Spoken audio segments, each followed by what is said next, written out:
संस्कृत साहित्य में महाकवि माघ का स्थान, इस विषय पर हम चर्चा करेंगे आपसे। महाकवि माघ संस्कृत साहित्य में अद्वितीय कवि हैं। यद्यपि इनकी काव्य कीर्ति पताका का एक ही आधार या अवलंबन है और वह है इनका शिशुपाल वध महाकाव्य, पर यह एक ही काव्य इतना उत्कृष्ट है कि अन्य कवियों की बहुसंख्यक काव्य भी इसकी समानता नहीं कर सकते। चाहे जिस दृष्टिकोण से देखा जाए, काव्य अपने में पूर्ण परिलक्षित होगा। अतः उनका यह अकेला ही काव्य उनके अमर कीर्ति को बनाए रखने में सक्षम है। जिस प्रकार अकेला एवं चंद्रमा ही समस्त अंधकारों को दूर कर देता है, बहुत से तारागण भी नहीं, उसी प्रकार काव्य जगत में माघ का एक ही काव्य संस्कृत काव्य को जितना उद्भासित करने में समर्थ है, उतना अन्य काव्य नहीं। महाकवि माघ के कवित्व की प्रशंसा में अनेक सूक्तियाँ श्रुतिगत होती हैं। यदि इन सूक्तियों पर विचार किया जाए तो महाकवि माघ की काव्य क्षेत्र में सर्वोत्कृष्टता स्वयं सिद्ध हो जाती है। यद्यपि ये सूक्तियाँ अतिशयोक्तिपूर्ण होती हैं, तथापि इनमें बहुत कुछ सत्यता भी है और ये कवि के उच्च कोटि के कवित्व की परिचायिका हैं। इनमें संदेह नहीं है कि लोगों की रुचि भिन्न भिन्न होती है। आज भी सभी प्रकार के काव्य विद्यमान हैं। एक और यदि कालिदास आदि रसिद कवियों के सरल मधुर उत्तम कोटि के काव्य हैं, तो दूसरी ओर विचित्र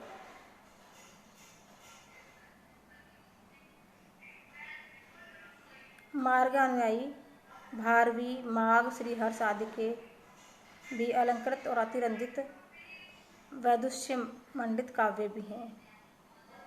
विद्वत जनों एवं साधारण जनों में इन सभी कवियों के प्रति एक सी रुचि नहीं है। किसी को विद्वता प्रिय है तो किसी को अतिरंजना और चमत्कार। माघ के विषय में उपलब्ध सूक्तियाँ भी लोक की विविध रुचि की परिचायिका हैं। यदि किसी व्यक्ति को किसी कवि विशेष की कोई एक बात अच्छी लगी तो दूसरे को उसकी कोई दूसरी बात। यही बात प्राय सभी कवियों के विषय में है। इन सूक्तियों में भी ये स्पष्ट होती है। उदाहरणार्थ, एक सूक्ति में माघ की श्रेष्ठता इस प्रकार बताई गई है। माघे सन्ति त्रियोगुणाः। ये बहुत ही प्रसिद्ध सूक्ति है, जिसकी व्याख्या अक्सर आ जाया करती है आपके पेपर में, तो इसको ज़रा ध्यान से सुने। माघे सन्ति त्रियोगुणा, अर्थात माघ में उपमा, वैशिष्ट्य, अर्थ गौरव तथा पद लालित्य तीनों ही गुण विद्यमान हैं। यही तीनों गुण कवित्व की उत्कृष्टता के सूचक हैं। यद्यपि महाकवि कालिदास की उपमाएं विश्वविख्यात हैं, भारवी का अर्थ गौरव भी इसी प्रकार सर्वविदित है और ललित पद सैया के क्षेत्र में दंडी हस्तसिद्ध कवि हैं। दंडी सिद्ध हस्त कवि हैं, पर सूक्तिकार ने यहाँ माघ में इन तीनों गुणों का समावेश कर मानो इन तीनों कवियों से माघ कवि को श्रेष्ठ ठहराया है। यदि ऐसा है तो यह केवल रुचि वैचित्र्य ही कहा जा सकता है। यद्यपि माघ में सुंदर उपमाओं की कमी नहीं है, पर उन्हें कालिदास की स्वाभाविक मधुर एवं अप्रयत्न साध्य उपमाओं के समक्ष रखना रुचि वैचित्र्य ही माना जा सकता है, वास्तविकता नहीं। क्योंकि एक श्लोक इस संबंध में देखिए, उपमा कालिदासस्य भारवेर अर्थगौरवम दंडिन पदलालित्यम माघे सन्ति त्रियोगुणा। ये पूरा श्लोक है माघ संधि त्रियोगुण सूक्ति जिसमें आई हुई है। तो यद्यपि इस सूक्ति में कालिदास को उपमा के प्रयोग में सर्वश्रेष्ठ बताया गया है, पर कालिदास की कवित्व ख्याति का कारण केवल उपमा अलंकार ही नहीं है। कालिदास की उपमा योजना सरसता, रम्यता, विविधता एवं मार्मिकता की दृष्टि से बेजोड़ है सही, पर यही इनकी प्रधान विशेषता नहीं है। उनकी संविधान कुशलता, रहस्य योजना, भाव व्यंजना, ध्वन्यात्मक एवं प्रासादिक शैली भी अद्वितीय है। कालिदास की उपमाएं भावानुकूल, श्लेष की जटिलता से रहित, अनूठी एवं विषयानुरूप हैं। स्पष्ट एवं नित्य व्यवहार में देखी जाने वाली होने के साथ साथ वे शास्त्रीय विषयों से अनुप्राणित है। उपमा कालिदासस्य में उपमा शब्द का प्रयोग उसके प्रचलित व्यापक अर्थ में न होकर सभी सादृश्यमूलक अलंकारों के लिए हुआ है। यद्यपि इन अलंकारों के प्रयोग में भी कालिदास की कल्पना उतनी ही रमणीय है जितनी कि उपमा के प्रयोग में। माघ में भी सुंदर उपमाओं का प्रयोग है। सर्वत्र साधारण ही नहीं, माघ में कहीं कहीं शास्त्रीय उपमाएं भी देखी जा सकती हैं।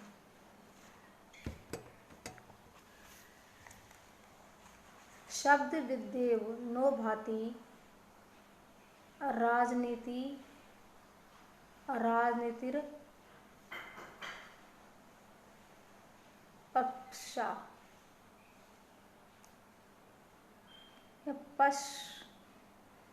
पश्पशाहिक भाष्य के बिना जिस प्रकार व्याकरण विद्या सुशोभित नहीं होती, उसी प्रकार स्पर्श अर्थात गुप्तचरों के बिना राजनीति शोभित नहीं होती। जिस प्रकार बौद्ध मत में पंच स्निग्धों के अतिरिक्त पंच स्कंधों के अतिरिक्त अन्य कोई आत्मा नहीं होती, उसी प्रकार पंच अंगों के अतिरिक्त राजाओं के लिए कोई अन्य मंत्र नहीं होता। स्वगता नाम इव आत्मन्यो अन्य नास्ति मंत्रो महिव्रता नाम। इसी प्रकार अन्य स्थलों पर भी सुंदर उपमाएं द्रष्टव्य हैं। शब्दार्थे सत्कविर इव द्वे विद्वान अपेक्षते। प्रथम सर्ग में आकाश से उतरते नारद जी के लिए कवि ने अनेक सुंदर उपमाओं की योजना की है।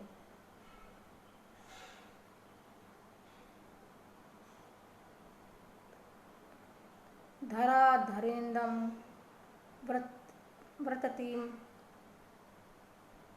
व्रततीत तीव्रीव। इसके अतिरिक्त प्रथम सर्ग के 6, 15, 16, 19 आदि श्लोक द्रष्टव्य हैं। अर्थ गौरव के लिए महाकवि भारवी विख्यात हैं। वे केवल कवि और पंडित ही नहीं, राजनीति निष्णात भी हैं। इसलिए उनमें विद्वत जनों एवं राजनीतिज्ञों जैसी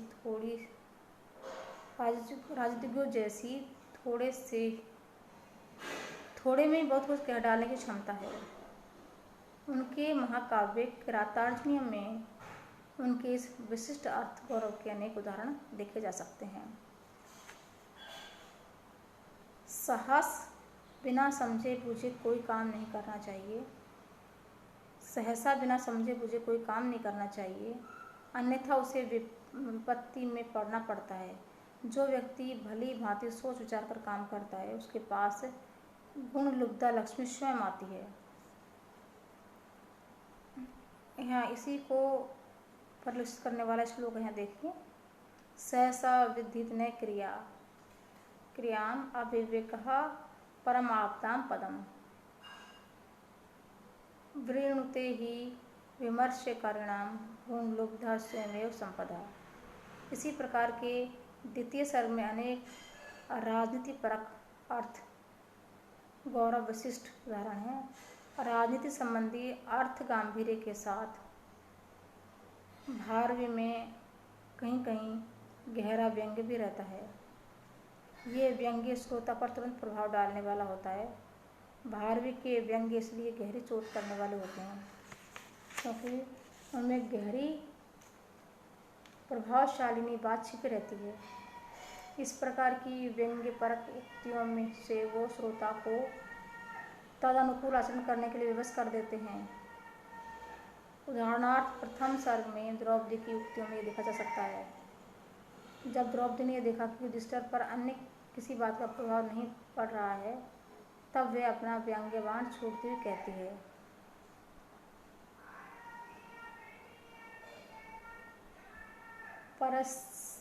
परस्त्वदन्ये व अपहार्ये नो मनोरमा आत्मं वधूमेव श्रियम्। परंतु जब युधिष्ठिर ने कुछ उत्तर नहीं दिया, तब वह उनके क्षत्रित्व एवं वीर भाव की ओर संकेत करते हुए एक अन्य व्यंग्य करती है। अथे क्षमामेव निरस्त विक्रम चिराय पर्येषि सुखस्य साधनम विहाय लक्ष्मीपति लक्ष्मकारमुकम जटाधर सन जुहु धीहे पाकम। वस्तुतः भारवी जैसे अर्थ गौरव एवं अर्थ गांधीर्य अन्यत्र नहीं मिलेगा। महाकवि माघनी भी यहीं से कुछ सीखा है। अपने काव्य में क्वचित अर्थगौरवपूर्ण श्लोक लिखे। यद्यपि भारवी के सामने माघ के स्थलों का कोई विशेष महत्व नहीं है, तथापि उनमें अनेक स्थलों पर अर्थगौरव देखा जा सकता है। माघ का पांडित्य सर्वांगीण था, उनमें संदेह नहीं है। भारवी की विशेषता इस संबंध में यदि राजनीति विषयक है तो माघ में सर्वतोमुखी अर्थगौरव दृष्टिगत होता है, जिसके सर्वत्र नहीं। तो द्वितीय और नवम सर्ग में अनेक उदाहरण देखे जा सकते हैं, जो कि न केवल उनके अर्थगौरव को ही अपितु उनके राजनीतिक विषय एवं अन्य शास्त्र विषय ज्ञान को प्रकट करते हैं। समान अधिकरण में ही तेजस्वितम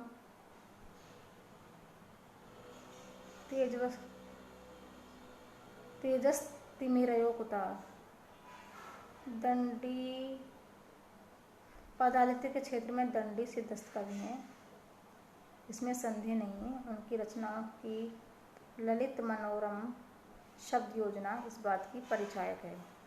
पदालित्य के साथ साथ उनमें वस्तु विन्यास, चरित्र चित्रण और प्रस्तुतिकरण की भी अपूर्व क्षमता है। समास रहित मधुर कोमल कांत पदावली का प्रयोग उनकी विशेषता है। उनकी जैसी अभिव्यंजना की स्वाभाविकता और अर्थ की स्पष्टता अन्यत्र नहीं देखी जा सकती। शब्द योजना में लालित्य होते हुए भी उसकी प्रभावोत्पादकता एवं अर्थ प्रतीति में कहीं बाधा नहीं पड़ती। उनकी अनुप्रासमयी एवं अलंकृत भाषा भी स्पष्ट सरस एवं विषयानुकूल ही है, साथ ही संक्षिप्त एवं संयत भी है। यद्यपि प्रस्तुत सूक्ति में दंडी के पदलालित्य की ही प्रशंसा की गई है, पर नैषधेय पदलालित्य इस सूक्ति के अनुसार नैषध महाकाव्य में भी अपूर्व पदलालित्य है। इसके प्रथम सर्ग में हंस की उक्तियों में करुण के साथ साथ बहुत ही सुंदर पदशैया की योजना बनाई गई है, जिसके द्वितीय और तृतीय सर्गों में कल्पना एवं पदलालित्य दर्शनीय है। वस्तुतः दंडी में उतना उत्कृष्ट पदलालित्य नहीं जितना कि श्रीहर्ष में है, तथापि माघ के प्रशंसक इस सूक्ति के रचयिता से न जाने क्यों श्रीहर्ष के पदलालित्य पर ध्यान नहीं दिया। अस्तु ये भी रुचि वैचित्र्य का ही कारण हो सकता है। दंडी के पदलालित्य में कम उत्कृष्ट पदलालित्य माघ में नहीं है। दंडी के पदलालित्य से कम उत्कृष्ट पदलालित्य माघ में नहीं है, अपितु कहीं कहीं पर दंडी से बढ़कर है। नव पलाश पलाश वनम पुरः स्फुट परागत पंकजम मृदुल तांत लतांतम अवलोक्यत सुरभिम सुरभिम सुमनोहरी। इससे भी उत्कृष्ट श्लोक षष्ठ सर्ग में है। यहाँ अपूर्व पदलालित्य देखा जा सकता है। मधुरया मधुबोधित माधवी, मधु समृद्ध समेधित मेधया, मधुकरांगनया सुहरुन मंद ध्वनि, भ्रता निर्भृताक्षरा हम उज्जज्ञे। इस प्रकार पदलालित्य की दृष्टि से माघ में अनेक उत्कृष्ट श्लोक हैं। एक बात यह भी है कि इनका पदलालित्य दंडीय श्रीहर्ष की अपेक्षा अधिक उच्चकारक है। इस प्रकार माघ में उपमा, अर्थगौरव तथा पदलालित्य तीनों ही गुण पाए जाते हैं। अतः माघे संति त्रयो गुणा।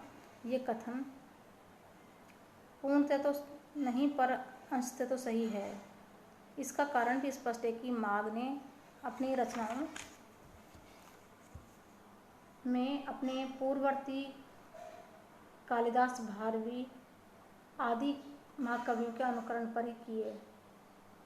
जहाँ उन्होंने एक और कालिदास के सादृश्यमूलक अलंकारों के प्रयोग के कौशल को अपनाया, वहीं उन्होंने भारवी के अर्थ गांधीर्य का भी अनुकरण किया है और पदलालित्य के लिए दंडी की शब्द योजना का अनुकरण किया है।